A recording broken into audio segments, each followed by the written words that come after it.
Binasag na ng aktres na si Jessie Mendiola ang matagal ng usap-usapan na siya umano ang naging third party sa dating relasyon ni Luis Manzano. Ayon sa naging panayam kay Ogie Diaz, sinabi ng aktres na third party ako. Tugon ni Jessie nang tanungin kung ano ang pinakamasakit na fake news na naidikit sa kanya. Bagamat sinubukan niya itong iwasan sa simula, inamin ng aktres ang bigat ng mga akusasyong matagal niyang pinabulaanan pero hindi pinaniwalaan ng publiko.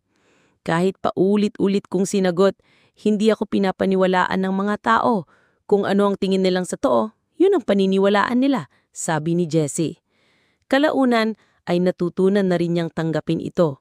Sabi ko kay Lord, sabihin na nila ang gusto nila, basta alam kong darating ang tamang panahon at i-reward mo ako. Para kay Jessie, dumating na ang gantimpala na iyon, ang masayang pamilya nila ni Luis at ng anak nilang si Rosie. Nagkaroon ako ng magandang pamilya at masaya na ako ngayon, anin niya. Sa parehong panayam, inamin din ni Jessie ang epekto ng pagkatalo ni Luis sa 2025 Batangas Vice Gubernatorial Race, hindi lamang kay Luis, kundi pati na rin kay Vilma Santos, ina ni Luis at kasalukuyang gobernador ng Batangas. Ayon kay Jessie, si Momski pa nga ang nagsimula ng panukala para pasukin ni Luis ang politika bilang paraan ng pagtulong sa kapwa. Sa kabila ng pagkatalo, patuloy pa rin aniya ang pagsiserbisyo ni Luis sa Batangas.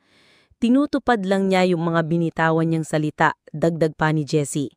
Sa dulo, sinabi ni Jessie na, "You can't please everyone, pero kung payapa ka at alam ng Diyos ang laman ng puso mo, yun lang ang mahalaga."